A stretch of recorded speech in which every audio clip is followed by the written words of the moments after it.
Yo, what up, Street Talks? Eric Kim. All right, the Turbo Thought. So essentially, the Turbo Thought is how to become more ambitious. So I think life is all about ambition, desiring more. Like I even had a funny thought, like on blogs, right? The default thing is read more, and then if you just kind of condense that, that's more. We want more influence. We want more money. We want more, kids, whatever have you. More cars, more Lambos. More superchargers. And so my thought is, first and foremost, that we need to kind of unlearn this notion that selfish is evil. So much of Christian Judeo morality is about the idea that it's a zero sum thing, right? Like where any amount of energy you devote to yourself and your own self cultivation, you are positively robbing away from somebody else. Now we know this is not true. Is what benefits you could also benefit others, and especially with the internet, the pie is infinite and ever growing. But alas, it's funny because even my friends who are not religious, who grew up, Caucasian in America without religion, they still do feel this notion of guilt, and they're not quite sure where it comes from. Because like Catholic guilt or you know Judeo-Christian guilt of being selfish is evil. The ultimate punishment is is going to hell, right? But assuming you're not religious or whatever, then what is the downside? But so then maybe it's fear of just social stigma or self stigma, social castration from others. And a lot of it too is that, ironically, even though people are like, oh, Americans are so selfish, blah blah, we kind of really aren't. It's usually whenever we buy something, it's always for the sake of somebody else. And so there's no true selfishness in America, which is my opinion, or maybe anywhere in the world. I mean, if you think about it, the ultimate selfish people are the philosophers of the past, right? Didn't have no kids, maybe military commanders, and also entrepreneurs. Like, even if you think about Steve Jobs, he had a bunch of kids, but reading Walter Isaacson's biography, you kind of get the sense that he focused maybe 90% of his efforts on entrepreneurial activities and only 10% on his kids. Even Elon Musk, I mean, I don't know how he is as a dad, but I remember he had a tweet in the past. It's like, what is the minimum amount of time you can spend with the kids and stuff like that.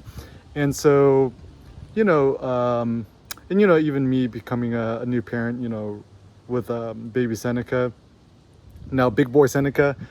I mean, the general thought I have is, what is good for me is also what's good for him. So eventually the kid ended up becoming like the parent. Like, I find going to the park extremely boring, so I just take him around the city instead, and he's actually learned to love it. He loves the bus and stuff like that. And so I would actually say, in order to become more ambitious, become more selfish. I think, and also, if you think about it, if, let's say, changing the world or altruism is your end goal, being selfish is actually a good thing, because whether we like to admit it or not, whenever you help somebody else who's less fortunate than you, there's actually a certain ego boost which comes with it. And I don't think this is a bad thing, or it's not an evil thing. And that's actually why a lot of moral philosophers of the past, like, what's his name?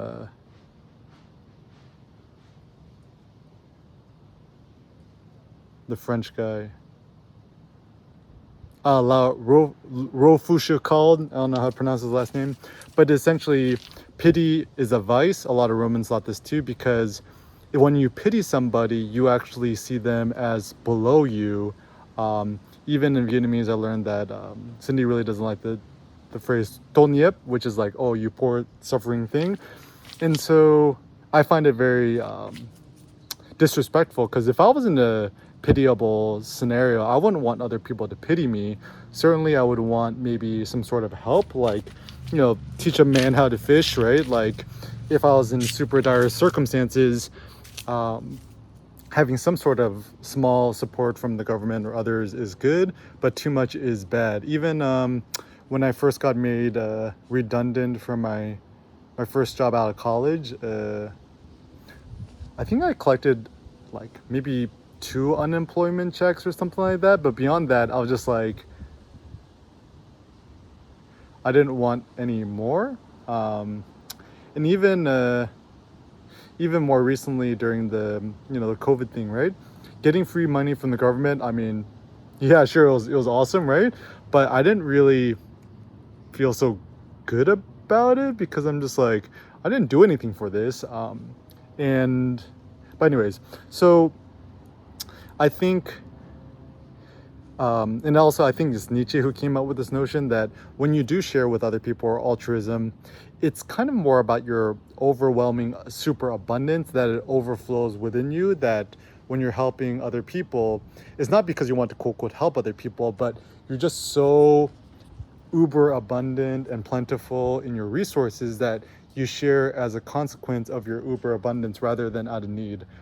Even Publius Cyrus, the past philosopher, said, "Do not water the garden of others when your own garden is parched," which effectively means first focus on strengthening yourself, and then once you become a titan, then focus on helping others. So even I think it was like what Rockefeller or even Carnegie, the strategy of first getting super duper rich and then helping society. Honestly, it seemed like a pretty good strategy, right? Like, because of Carnegie, there's still lots of great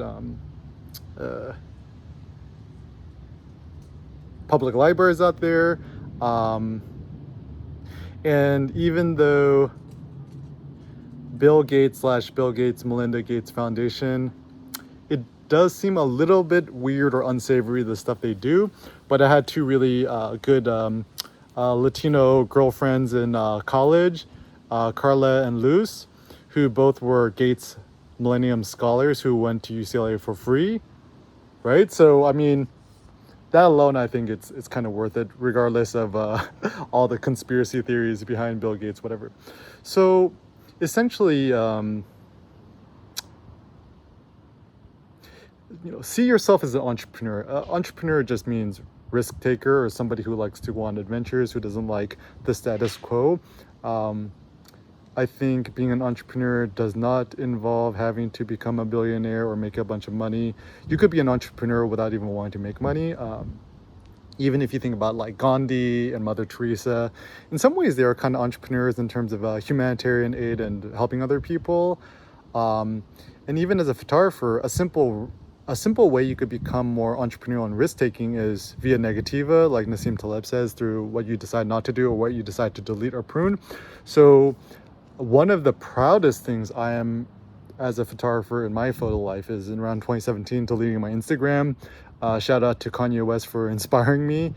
And so often in life, deciding what to do or what not to do, or what to renounce or what to resist, is actually the biggest thing of courage you could do. Like even Rosa Parks refusing to stand up in the bus, that negative act she did was the most moving thing she did for civil rights movement. Similarly speaking, if you just it's funny, I don't even know where it is, like my 100 lessons from the Masters of Street Photography, I got offered a book contract, but because I cared so much about the open source concept, I rejected the offer to get it published in order for it to be open source, and I'm very glad that I made that decision.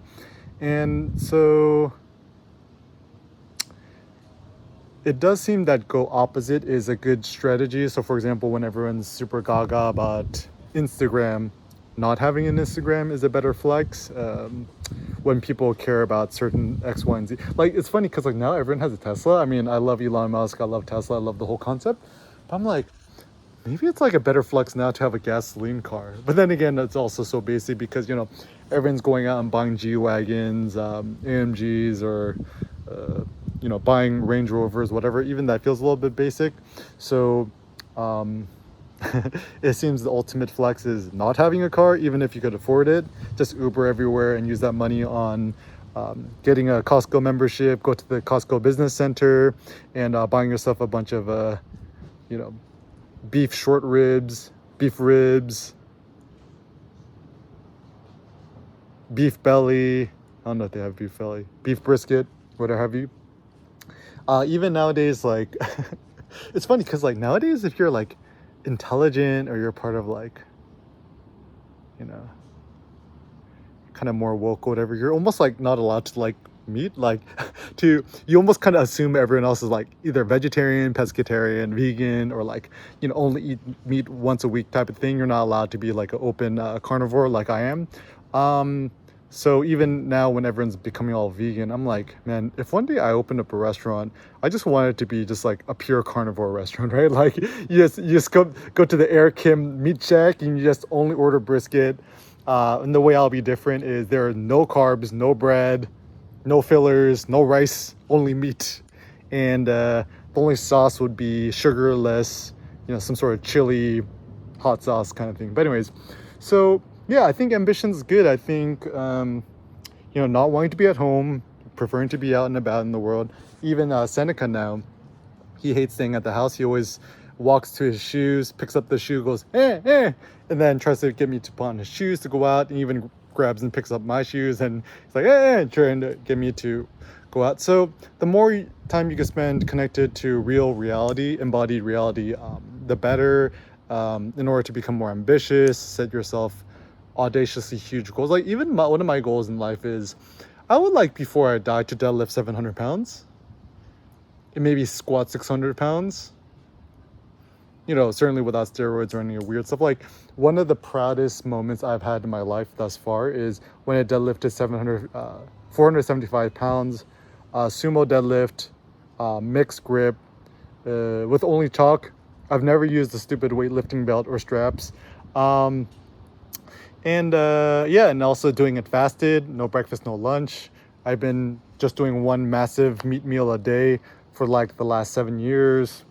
No supplements. I stopped eating protein powder 10 years ago. No creatine, no, just black coffee, no sugar, no cream, no weird milk substitutes, whatever. And so even seeing what your physical, you know, body abilities might be in the past, in the future might be a good one. So to be ambitious is to just try to fulfill some sort of personal curiosity about your bodies, your abilities, and so forth.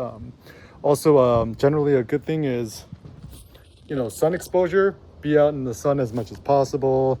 You know, even a lot of what Nietzsche says, a lot of the German philosophers, maybe a lot of their philosophizing was just a cold weather complaint, right? So you live in somewhere nice like San Diego or North Park. I'm currently just house sitting for a friend right now. It's quite nice.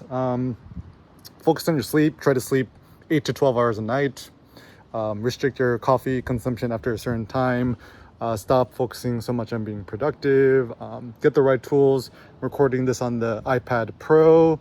It has the ultra wide camera setting, which actually makes it for a very good vlogging device. Get a new MacBook Air. The new M series processors look good. And actually, in order to become more productive and stuff, I would actually say don't get an iPhone or don't get an iPhone Pro. Even I tried experimenting with it. Ultimately, I just settled on iPhone SE, which I don't really love either.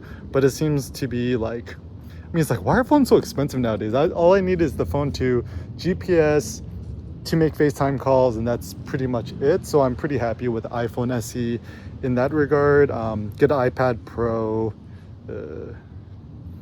Ideally, if your house has a fast Wi-Fi connection, start your own email newsletter, self-hosted. Sendy.co is what I prefer rather than using MailChimp.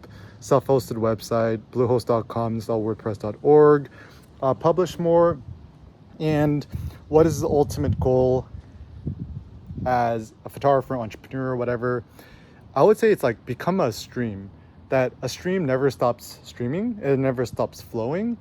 And so even for me, metaphorically, I like the idea that I'll never stop streaming thoughts, streaming ideas, and just never stop publishing.